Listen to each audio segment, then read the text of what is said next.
Hello and welcome back to Era 5 of APUS History. In today's video, we'll be looking at topic 5.8, the military conflict in the Civil War.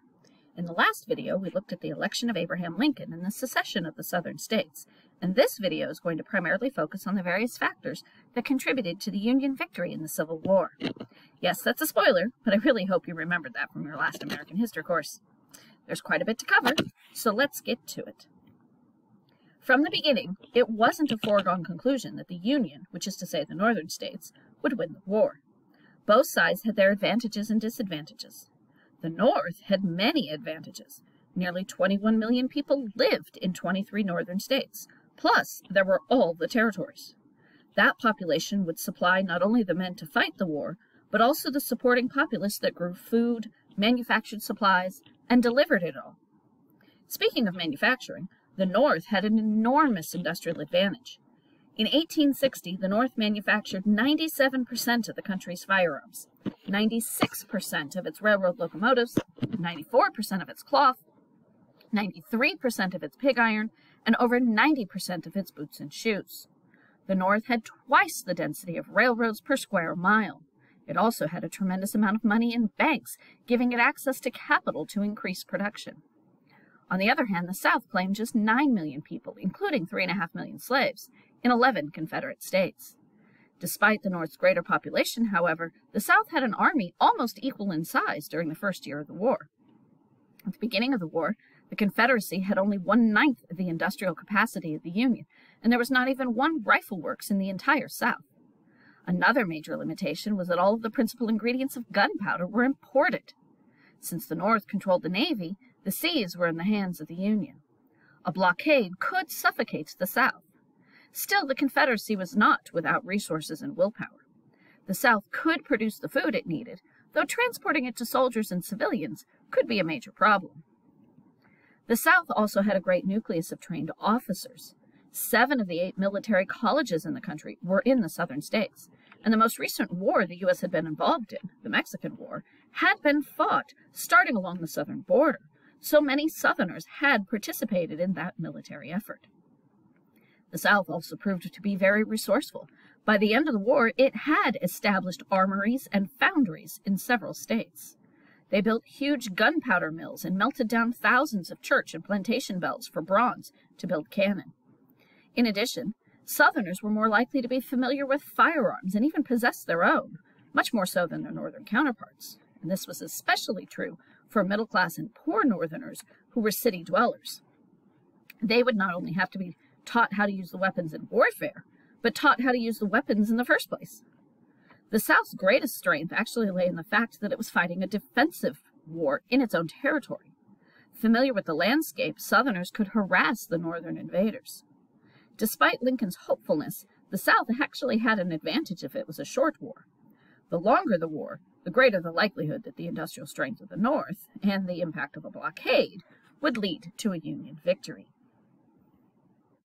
Now, I've already mentioned how the North had a significant economic advantage for the war, supplying both manpower and supplies, but it would take time for both of those to reach the proportions that were truly needed for the war effort.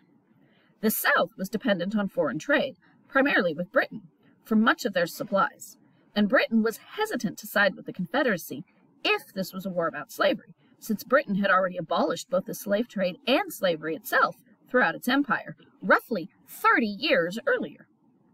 In emphasizing the idea of states' rights, the Confederacy kept open the possibility that Britain might side with them. Never mind the fact that in most of their ordinance of secession, the Confederate States explicitly named slavery as a reason for leaving the Union. But this is one of the primary reasons why Lincoln chose to issue the Emancipation Proclamation, because it would effectively change the nature of the war and prevent the Confederacy from gaining any ally, in particular Britain. And since it only applied to the Confederate States, Lincoln wouldn't have a problem with the slave states that had remained in the Union. Of course, that also means it really wasn't enforceable, but that really wasn't the issue. The lack of a trading partner and the tightening blockade that Lincoln called the Anaconda Plan would seriously hamper the Southern economy and its ability to support the war effort. But it isn't just the economy that needs mobilizing. Both sides also need soldiers. The South did have the advantage of better prepared troops, at least initially. They had many men who had grown up around guns and horses, They knew how to hunt and live off the land. This helped them to adjust to being soldiers. They were comfortable with firing guns and usually knew how to handle them quite well.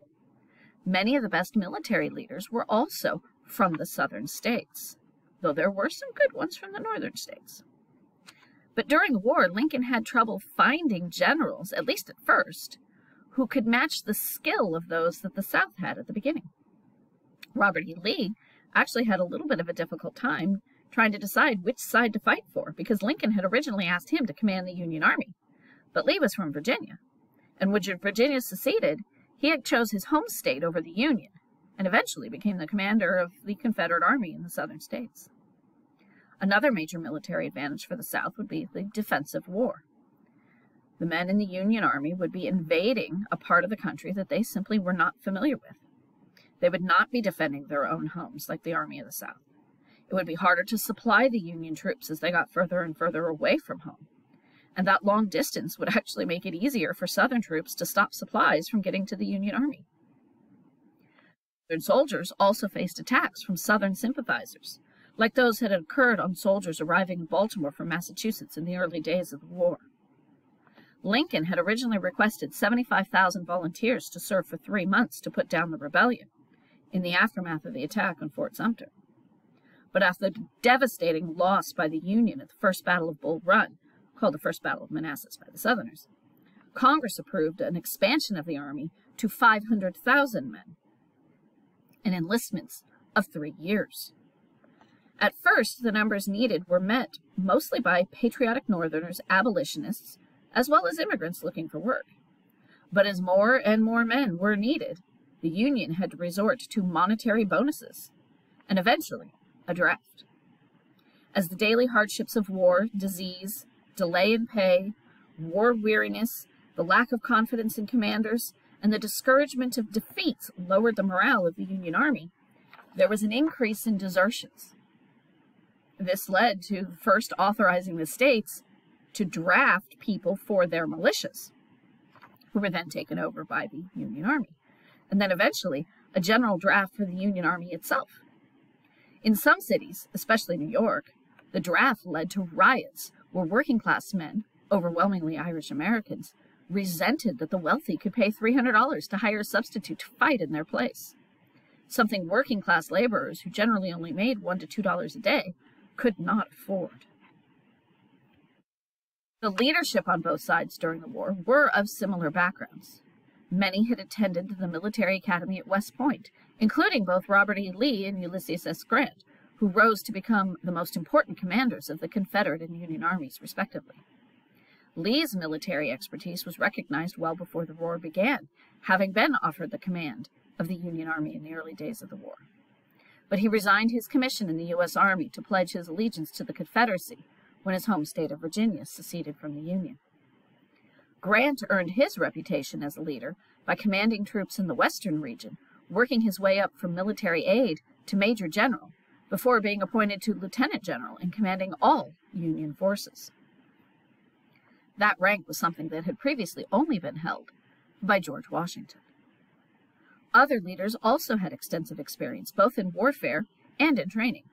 Although the Union Army suffered initially from the resignation of approximately 20% of its officers, most of whom joined the Confederacy, including Quartermaster Joseph Johnston, whose job had been to arrange for the distribution of manpower, supplies, and equipment to where the military needed it. This confusion amongst leadership was mostly short-lived, though. Some Union leaders were labeled as being too cautious or failing to follow up on military victories, leading to slow progress and numerous Confederate victories in the first couple of years of the war. Union generals, though, often had to pursue multiple objectives, including trying to destroy the Confederate armies, occupying territories, building railroads, and protecting supply lines, all of which made their task of winning the war difficult. Many historians believe that the outcome of the Civil War was more or less inevitable, that the industrial North, with its vast resources of manpower, manufacturing, money, and diplomatic relationships, was bound to prevail. At the time, though, that view was not universally held, mostly because of the fact that the North and South had two very different objectives in the war. The Union had to decisively defeat the South in order to bring them back into the fold, but the Confederacy could have won its objective of independence with a tie. In other words, all they had to do was to keep the North from winning. There are three generally accepted turning points to the Civil War: the battles of Antietam, Gettysburg, and Vicksburg. You could also add a fourth, namely the Emancipation Proclamation, because it redefined the goals of the war for both North and South. And possibly even a fifth turning point could be Sherman's march through Georgia, a turning point only in the sense that there would be no turning back from this point forward, for either side. Antietam was the Confederate Army's first major attempt at invading the northern states, believing that a successful campaign might bring British and French recognition of the Confederacy. Although Britain and France both saw advantages of a split United States, neither country was willing to support the Confederacy without being convinced that the South could win. Robert E. Lee's target at this time was the Federal Rail Center at Harrisburg, Pennsylvania, but he was being pursued by George McClellan. So he decided to stop and confront the Union Army at Sharpsburg, Maryland, near Antietam Creek. Unbeknownst to Lee, though, a copy of his battle plan had fallen into Union hands. The battle itself began early in the morning of September 17, 1862, when Union troops under the command of General Joseph Hooker attacked the forces of Stonewall Jackson. The fighting was ferocious, surging back and forth 15 times, costing each side 9 generals. By midday, the struggle had shifted to a sunken country road between two farms. 2 Confederate brigades stood their ground repeatedly as Union soldiers attacked and fell back. Finally, Union attackers assumed a position from which they could shoot down on the Confederate soldiers occupying that road, and it quickly became filled with the dead and the dying, nicknaming it the Bloody Lane. The Confederates fell back, and McClellan again had the opportunity to cut Lee's army in two and totally ruin it. But he didn't follow through, leading to criticism from Abraham Lincoln. The battle at Antietam was the bloodiest single day that America had ever suffered. Over 22,000 soldiers were killed, wounded, or missing, more than all such casualties during the entire American Revolution, and more than 3 times as many as the U.S. would lose on the bloody assault on D-Day in World War II some 80 years later. Lee lost a quarter of his army in this battle, so his invasion of the North was over. In the aftermath of the battle, Lincoln decided to change the course of the war by announcing the Emancipation Proclamation, to be effective on January 1st, 1863. He warned the South that unless the Confederate States returned to the Union by that day, their slaves shall then, thenceforward, and forever be free. Technically, the emancipation freed no slaves at all, because it would only apply to the Confederate States as an act to seize enemy resources. But Lincoln and the Union didn't directly control these areas. Since this was a war effort, this didn't apply to the border states. But this would put the Union on the moral high ground by making it a war about slavery, which of course is something the South had believed all along. But this would prevent the Confederacy from gaining any alliance amongst foreign nations, especially Britain and France. As long as the war was about Union and not slavery, those countries who had both outlawed slavery considered the trade relationship as something that might possibly be worth an alliance. But once the war was about slavery, they couldn't in good conscience make that alliance. Gettysburg was another key turning point, though it followed several disastrous battles for the Union at Fredericksburg and Chancellorsville. Gettysburg started as an unplanned encounter between Robert E. Lee and Union General George Meade, who'd only been in charge of his army for a few days. Lee was trying to once again invade the North, but found himself without his eyes and ears, his cavalry, under the command of Jeb Stuart. From July 1st to July 3rd, 1863, the Army of Northern Virginia kept Meade's Army of the Potomac fighting for its life. Having driven the Union through the town of Gettysburg on the first day, Lee attempted to turn both flanks on the famous Fishhook position occupied by the Union along Cemetery Hill, Cemetery Ridge, and Little Round Top. On the third day of the battle, after a furious barrage of artillery, General George Pickett's division, some 15,000 strong, attacked the center of the Union line, but was thrown back with horrendous casualties. Once again, Lee marched his broken and bleeding army back into Virginia. The battle became a turning point because it was Lee's last offensive campaign of the war. It was also the first battle that he had personally lost, and the first that he had fought without his most trusted lieutenant, General Thomas Stonewall Jackson, who had been killed at Chancellorsville. Gettysburg was not the end, however, and a battle of greater military significance was going on at the same time in the Western Theater. Vicksburg was the great turning point of the war. Back in 1861, the aging General Winfield Scott had outlined a strategy, the so-called Anaconda Plan, which was designed to have Union forces surround the Confederacy, isolate and divide it, and then conquer it. A major step in that plan was to divide the Confederacy along the Mississippi River, and to restore the Mississippi to Union control. The key to that objective was the Confederate fortress of Vicksburg, Mississippi. In 1863, Grant took his army down the west side of the Mississippi, crossed over the river south of Vicksburg, advanced to the northeast in the direction of the capital of Jackson, and then attacked Vicksburg from the land side. This was a very daring plan, since he effectively placed his army between two Confederate armies and cut himself off from communications with the Union headquarters. Grant also used his cavalry to disrupt Confederate communications, tear up railroads, and generally cause confusion in the area between those two Confederate armies. Vicksburg was too strong to be taken by a direct frontal assault, so Grant established a siege around the city, digging trenches in order to get closer to the Vicksburg lines, while bombarding the city virtually around the clock with artillery and gunboats on the river. After 45 days, Vicksburg surrendered on the 4th of July, 1863, just one day after Pickett's failed charge at Gettysburg. The fall of Vicksburg was crucial because up until that point, the Confederacy had been able to get supplies in through Mexico and across the border with Texas, as the Union Navy tried to patrol the entire Confederate seacoast, from the Virginia Capes to the Rio Grande. Lee's army in Virginia had been able to be supplied with Texas beef and other goods that crossed the Mississippi at Vicksburg and made their way to the Army of Northern Virginia. With Vicksburg fallen, the western part of the Confederacy, Arkansas, Louisiana, Texas, and parts of Missouri, were no longer relevant to the main course of the war. Since the Union had taken New Orleans in 1862 and advanced down the Mississippi River as far as Memphis that same year, Vicksburg had been the key to the center of the Mississippi, and now the Union could use the river for its own purposes.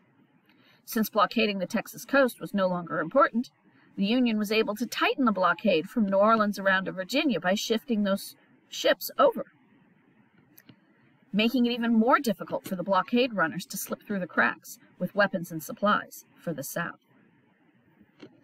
After Vicksburg, General Grant was promoted and moved to the Eastern Theater of War to challenge Robert E. Lee's army directly. His chief lieutenant, Major General William Tecumseh Sherman, was left in command of the Army of the Tennessee in Chattanooga. And Grant's plan was to turn Sherman loose, moving into Georgia, while Grant kept Lee busy in Virginia. The key to the Union winning the war was to divide the South now along the Georgia line, which Sherman accomplished after he had captured Atlanta in September of 1864. After leaving Atlanta, Sherman began a march to the sea to capture Savannah. This march was devastating. By his own reckoning, he did some $100 million worth of damage. But just as remarkable was the fact that he faced virtually no resistance, even when he finally reached Savannah in December of 1864. Being able to move virtually unopposed through the South conveyed to Sherman, if to no one else, that the war was all but over. Following his march through Georgia, Sherman turned north to link up with Grant. But before that event could occur, Lee had been forced to surrender at Appomattox Courthouse, since he was effectively out of options. His supply lines were destroyed, the damage being done by Sherman was wrecking morale and led to numerous desertions. Plus, Lee was surrounded. So it was over on April 9, 1865. Now all that was left was to bury the dead and deal with the political reconstruction of the Southern states, which Lincoln did not live to see, since he was shot by John Wilkes Booth on April 14, 1865, and died the following morning. Booth then began a 13-day period of being on the run before he was eventually captured and killed in the fighting in the attempt to capture him. Several of his co-conspirators were rounded up, tried, and executed, since there was actually a larger conspiracy. Well, that about covers what you need to know about topic 5.8 in the military conflict in the Civil War. Be sure to keep up with your reading, and I'll catch you in the next video.